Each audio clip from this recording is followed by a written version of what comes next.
what I be trying to explain to them is like, if you and him beefing, if it ain't no blood spilled, or ain't died about it.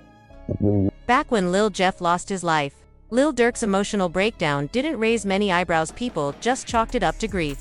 But now, with new rumors swirling that Durk may have played a darker role in Jeff's fate, that old footage of him mourning suddenly feels a lot heavier, almost eerie. It's as if, in hindsight, his pain was laced with something more than sorrow. And let's not ignore the deeper layer. Lil Jeff wasn't just another victim, he was entangled in a heated rivalry with someone signed directly under Durk's label. That connection now casts a long, complicated shadow. Another thing that's been going viral, you dissed Bloodhound Lil Jeff, and the whispers surrounding Durkio's alleged involvement are wild enough to feel like a movie script, and what's been uncovered could flip your whole perspective. Every time Lil Durk tries to keep things authentic, it seems to come back to haunt him.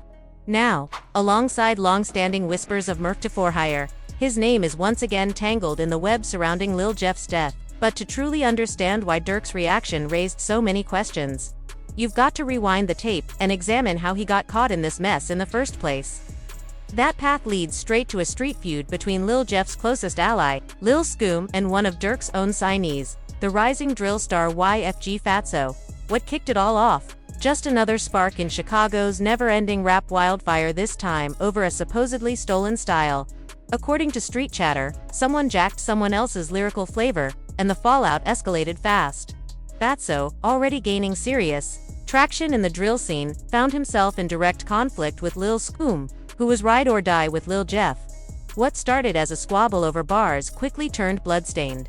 And while outsiders might dismiss it as petty rap beef, anyone with street instincts knows it's never about how beef begins, it's about who walks away breathing. Things truly ignited when the diss tracks hit the airwaves. Scoom's Nightcrawler was a direct shot at Fatso, accusing him of swagger theft down to the syllable, but Fatso fired back with the Princeton freestyle, denying the bite and throwing lyrical punches of his own. Then came the twist, a chilling interview where Fatso didn't just address the drama. He laid out a roadmap of what was coming, and looking back now, his words feel less like an explanation and more like a prophecy. That made that song like a year before I dropped it. All the songs that's viral and all the songs I got on my YouTube, I just started dropping new songs. All the others old as hell, like. But this is where the whole situation took a sharp, fiery turn. Just when it seemed like Scoom had the upper hand, Fatso flipped the script entirely, calling out Scoom as the real lyrical thief. In a bold reversal, Fatso accused Scoom of copying his style from the jump, claiming that the man pointing fingers was actually the one pocketing flows. The twist hit hard, throwing the whole narrative into chaos and forcing everyone watching from the sidelines to question who was biting who. Suddenly, the beef wasn't just about bruised egos, it was about reputations, pride, and proving who really ran the sound of the streets. He took my lyrics, yo, homie was just on the phone with me and told me that you be in the crib listening to my music. He like, yeah, we with you, bro. Things didn't just heat up, they exploded. In a sudden twist, YFG Fatso flipped the narrative, accusing Scoom of being the real bar bandit, the guy yelling about stolen lyrics. Turns out, he might have been the one doing the swiping all along. Call it poetic justice, or just straight up street karma, either way, it was a dirty look. Pointing fingers while hiding your own grime, that's rule number 1 in the game. Never throw shade from a glass house. What made the whole thing sting even worse? Fatso and Lil Jeff weren't always enemies. In fact, once upon a time, they were running side by side. Fatso even spilled about their bond during a live stream. Me and Jeff used to kick it, like for real. But when things got tense, Jeff made his choice. He stood by Scoom, his day one, instead of playing peacemaker. That loyalty came at a price. It wasn't just picking a side, it was stepping into a silent war with a man who had heavy street affiliations and zero tolerance for disrespect. Fatso wasn't cut from the same cloth as the new wave of internet tough guys. While and Jeff were chasing attention, IG lives, TikTok's flashy insults, Fatso moved like someone who already earned his stripes. He didn't need viral clips to validate him. In fact, he initially brushed off the whole rap beef like it was beneath him. I ain't mad about lyrics. I got real life going on. That should have been a warning. He wasn't ducking the drama, he just understood the stakes were real. But Scoom and Jeff, they weren't listening. Obsessed with keeping the beef alive for clicks and comments, they fanned the flames. Wild live streams, sneaky diss clips, constant shade. It was less about bars and more about buzz. The streets were watching like it was a pay-per-view event. And in the comments, folks saw straight through the act. One user nailed it. Scoom and Bloodhound just needed drama to get seen. Another fan put it even simpler. This is baby beef over jacked bars. Then came the real test, the moment when fantasy met reality. Fatso and Scoom ran into each other while locked up in county jail. No phones, no internet, just I2Y energy. And what happened? Fatso later broke it down himself. Before jail, I didn't even see dude as an op. Didn't know him like that. But inside, Scoom's act crumbled. No smoke, no pressure. Just fake small talk with his mom on the phone to dodge the tension. That was when Fatso saw the truth. This wasn't real beef, it was theater. Still, even after Scoom folded in person, Jeff and his circle didn't let up. They doubled down online, dropping more disses, chasing clout like it was currency. Meanwhile, Fatso, clearly the only one thinking like a grown man, to dead the drama. He reached out, tried to cool things off before it spiraled. "Leave it in the trenches," he said. That one line, it showed he understood something they didn't. Once beef goes public, it invites eyes, police, ops, and worst of all, real street bosses. But Jeff and Scoom were too hype off attention to listen. They kept pushing, not realizing they were drifting toward a line that, once crossed, has no return. Because while they were busy recording lives, Fatso was making power moves. By the time Jeff and Scoom realized who they were poking, it was too late. Fatso had just signed to only the family ATF, Lil Durk's heavyweight crew. And that wasn't just a music deal, that was a street-level alliance. A signal that Fatso wasn't just a rapper anymore. He was protected. In April 2024, Durk announced Fatso's official OTF signing via Instagram. That post, it changed everything. Because in Chicago, OTF isn't just a label, it's a fortress, and disrespecting one of theirs, that's suicide. From that moment on, every slight toward Fatso wasn't just rap beef, it was war with an entire syndicate stacked with shooters, bankrolls, and reach. Jeff and Scoom weren't just heckling a drill artist anymore, they were poking at the lion's den. But they didn't see it. Still chasing likes, still talking reckless. They kept going blind to the fact that OTF doesn't play.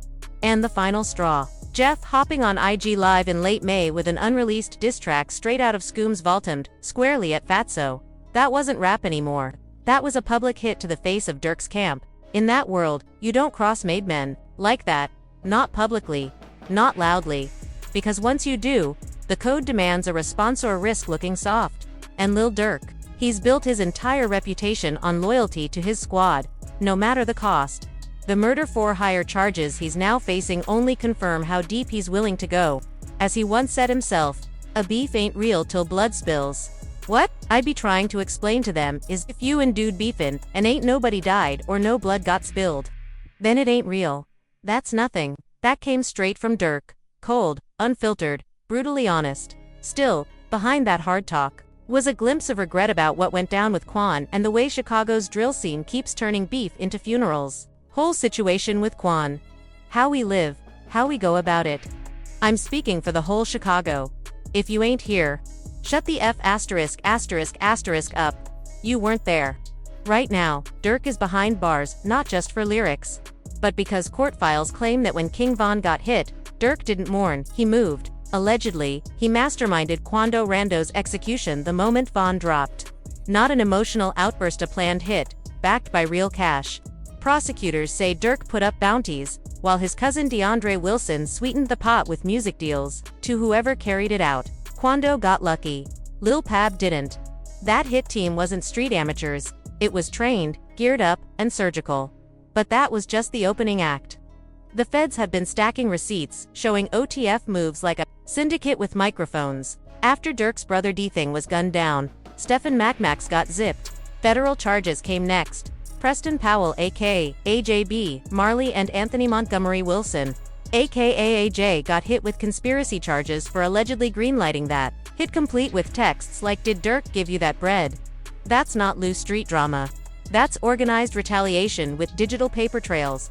AJ was even seen at Durk's Aha video shoot right after the Mac hit. Like nothing happened. Like that was the new normal. Same blueprint showed up in FBG Duck's case. Everyone thought King Von made the call because Duck dissed T-Roy, but FBG Butter said it was Durk pulling strings planning to fly Duck's killers out on a private jet before the cops swooped. Von got the credit, Durk the logistics. So when Jeff and Scoom thought they were just dragging YFG Fatso for clout dissing him over old bar theft drama, they weren't barking at a local rapper, they were poking the system. The kind of system that doesn't argue back at erases problems. Timeline don't lie. 2 weeks after Jeff's IG Live where he previewed an unreleased diss from Scoom, targeting Fatso, he was gone. June 8, 2024, Jeff in Q50 rolled up on 66th and Rhodes, gunning for someone ducked behind a car. Jeff chased him up a porch. Trigger hot. What he didn't know, it was a trap. Real hitters were waiting inside. They returned fire instantly. Precision, power. Jeff never made it through the door. He dropped back into the yard, full of lead. But they weren't done. Witnesses say the shooter stood over him, emptied a whole clip, no mercy. Q50 and the other shooter tried to respond but were outgunned and outmaneuvered.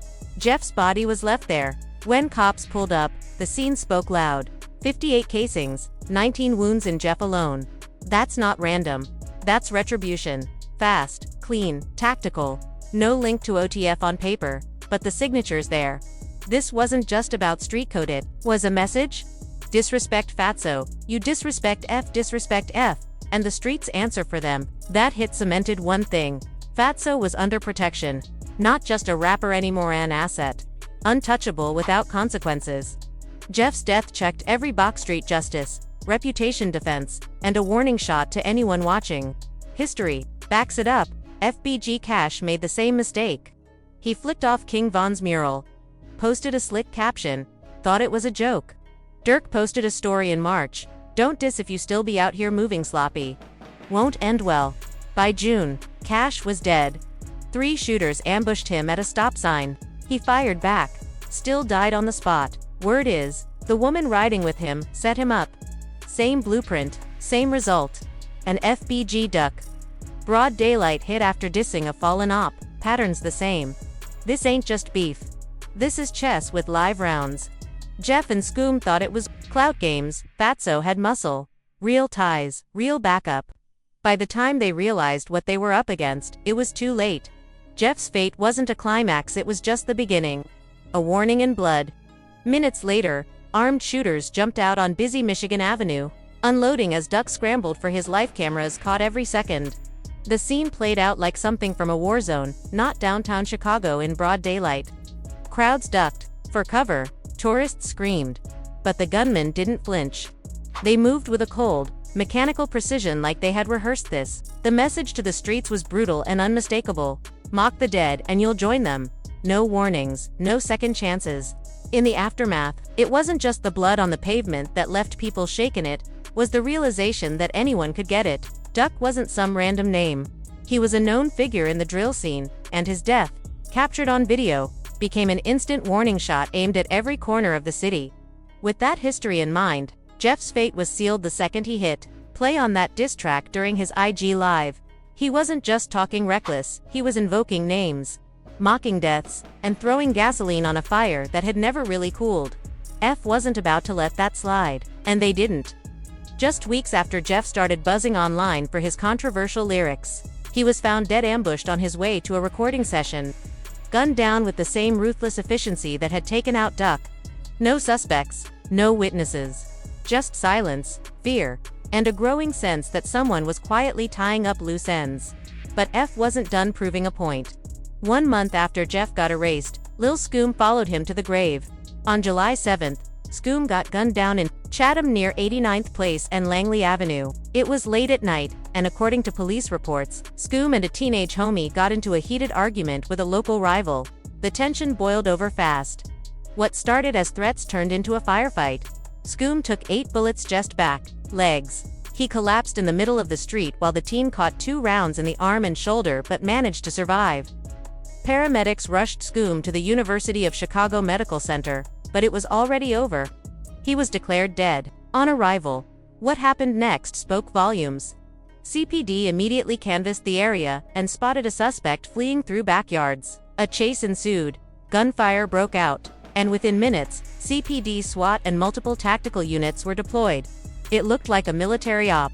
But even with the pressure turned all the way up, the shooter vanished like smoke in the wind. No footprints, no cameras, no trace. That kind of escape takes serious nerve or serious protection, maybe both. Rumors swirled immediately. Had F called in help from another city? Was this part of a larger operation, one that had layers of backup and strategic planning? Losing Jeff and Scoom back to back wasn't random, it sent shockwaves through the drill scene. OGs started going quiet. Up-and-comers deleted posts. Even longtime fans admitted that the game had changed. This wasn't wild hood beef anymore. This was a surgical cleanup mission, wiping out anyone who got reckless with their mouths or dared to question F's authority.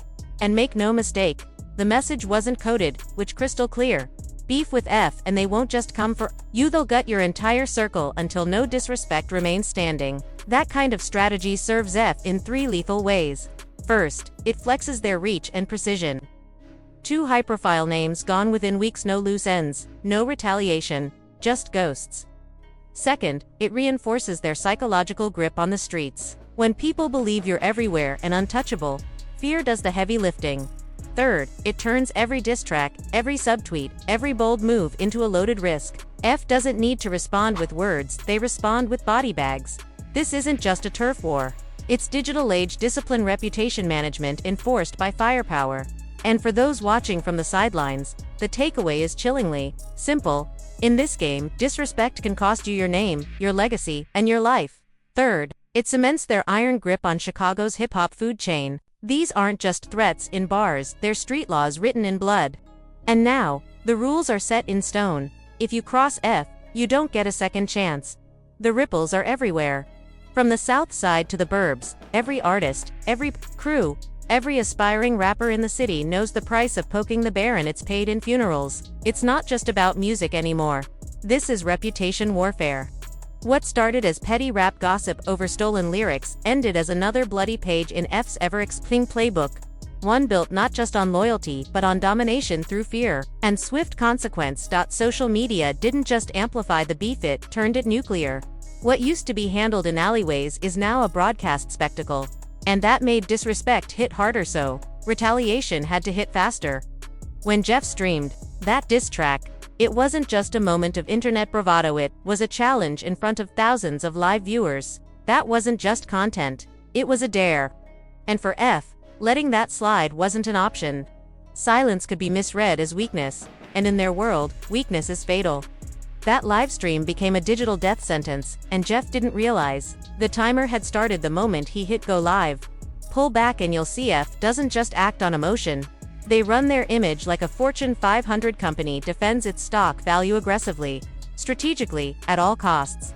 You don't get to the top of the drill food chain by chance. You stay there by making sure nobody even thinks about taking your spot. The feds might have caught a few murder for hire cases connected to their name, but insiders whisper that those are just the scraps that slip through the cracks. Dozens more vanish under the radar, names that once lit up social feeds, now reduced to candle vigils and Instagram tributes. Jeff and Scoom's deaths weren't just street hits, they were textbook damage control. Quiet, ruthless, and effective. That's how F operates. Move fast, move clean, and leave no trail. By eliminating threats before they become full-blown problems, they avoid long drawn-out wars that attract law enforcement or give rivals time to organize counterattacks. This isn't some ragtag group of street kids trying to make a name. This is organized muscle with money, loyal hitters, and citywide intelligence. Every move is calculated. Every shot has a purpose. F doesn't play chess, they play blitz. Quick games, decisive wins. FBG Cash's murder was another crystal clear example. All he did was post a pic, flipping off King Von's mural, add a slick caption, and act like it was all in good fun. But that image circled the net like wildfire. Weeks later, he was a headline, bullet-riddled and lifeless. That wasn't random.